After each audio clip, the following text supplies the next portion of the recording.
Most of these celebrities that you see, these great people in society, would not be where they are without a strict black father in their life pushing them and putting pressure on them to be great. But yet, they're still demonized in society, made to think that they're being abusive, quote unquote. Now everything is abusive because they're strict, because they have boundaries for their child, because they have an idea of what they want their child to be. I went back to LeVar afterwards to kind of get him to clarify those comments about how he treats his kids. And he told me, listen, I spanked each one of my kids once a piece, and that was all I had to do. It's not like I left any bruises or anything like that, but I did it to certainly instill some fear into them, and they responded, and they're respectful, and this was kind of the one time they each screwed up, and that was it. That was the extent of it, according to... That's the role of a parent, to guide the child into a correct way. Now, black fathers are being demonized for that, and it's been going on for a long time. Damned if you do, damned if you don't. I'm going to show you a few examples of that. One of those examples will be Floyd Mayweather. I'm not going to career, baby. Huh?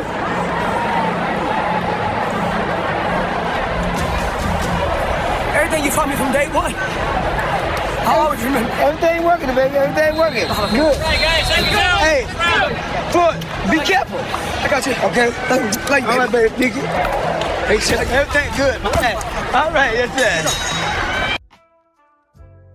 The reason why Floyd Mayweather is where he is today is because of what his father instilled in him. And he's been expressing that. How he might come off to you as being strict or overbearing was what Floyd Mayweather needed to be great in boxing. Because you can't be great without strict discipline. Same thing with Michael Jackson and the Jackson 5. That whole family became successful because Joe Jackson put that pressure on them. But he's demonized as a monster. But if it wasn't for him, you wouldn't have a Michael Jackson. You would not have a Thriller. You would not have a Jackson 5.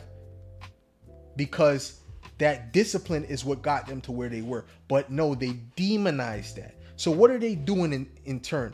What they're doing is they're demonizing black fathers being fathers, which discourages other black fathers from being disciplinary fathers, which can guide their children in a perfect way. Mental, yes you can. Yes you can. Mental. Mental. Look at him. Mental. Yo, check. There. Got it. Yo, mental. Mental. My leg, Jade. Damn. I got Jade. Damn, I got you. Jade.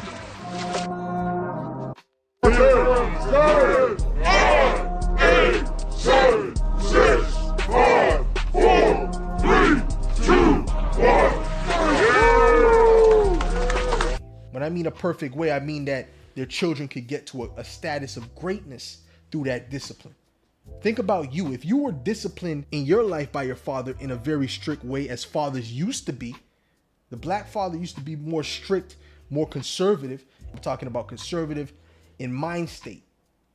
If you had a father like that to guide you in a particular way, you would have been more great than you are now. That's why I'm going to have to show you these examples to make sure that you see that these men and these women were cultivated by their fathers. Oh, Serena and Venus Williams, they were cultivated by their father. You think you can beat it? I know I can beat it. I know it. Very confident. I'm very confident. You say it so easily. Why? Because I believe it. You know what? Let me tell you why. What she said it with so much confidence the first time.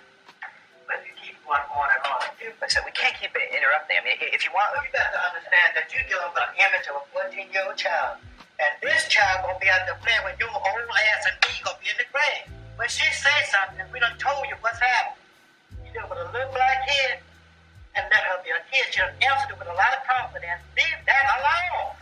He was on them heavily to become great tennis players. He went through hell to try to get them to that position because there was a ceiling, right, where these white people didn't want to let them in. But the father pushed forward. Instead of them being praised and honored, no, y'all decide to demonize them. What does that do? Like I said, it discourages fathers from being fathers. And this proves to you that the enemy is very crafty, because even this mindset that these people have was not by accident, because there was a time when that was expected. Now it's demonized. So really, you can't even be a man in this society. If you're a man, if you show manly traits, they're trying to constantly suppress you and suppress your spirit. Well, I'm here to say that there's nothing wrong with being a strict father and cultivating your children in the way you want them to go. There's absolutely nothing wrong with that. And this is what the black community needs, by the way. They need those strict parents. Because when you look at how the society is today, not just black people, the society in general, it's completely in shambles. The children don't have any respect. It's completely out of order. They're degenerate. Look at these pranks, these different channels that do these live streams and whatnot. These are complete degenerates, disrespecting the people in their countries. That's because there's a lack of discipline and a lack of shame. Y'all have discouraged that through demonization. Jordan became great because of his father. Floyd Mayweather became great because of his father. Serena and Venus Williams became great because of their father. The Jackson 5 became great because of their father. Terrence Crawford became great because of his father. And I'm going to do a special on that, because Terrence Crawford is his father that said, "This is my $1 million baby boy." And everything he did it because of his father. He did it to show his father that his father was right, and to really disprove his mother, because his mother was actually an enemy to him. His mother actually broke him down. She was actually, that was abuse. If you want to show what abuse is, what Terrence Crawford's mother did to him, that was true abuse. That wasn't out of love or tough love. That was that straight up abuse and hatred. Okay, that's what that was. And she knows it. That's why when it's mentioned in the interview, she kind of puts her head down in shame, because she knows that's what it was. But now that he's a millionaire baby boy, oh, my baby. Okay, that's an example of abuse. And I'm going to have to do something on that specifically. That might be my next video. But she wasn't demonized. She was still praised and Lord. Oh, that's her way of showing love. You see? You see the double standard there? All of these truths have to be exposed. We're now in the era of truth. We're now in the era of truth. With that, I'm out.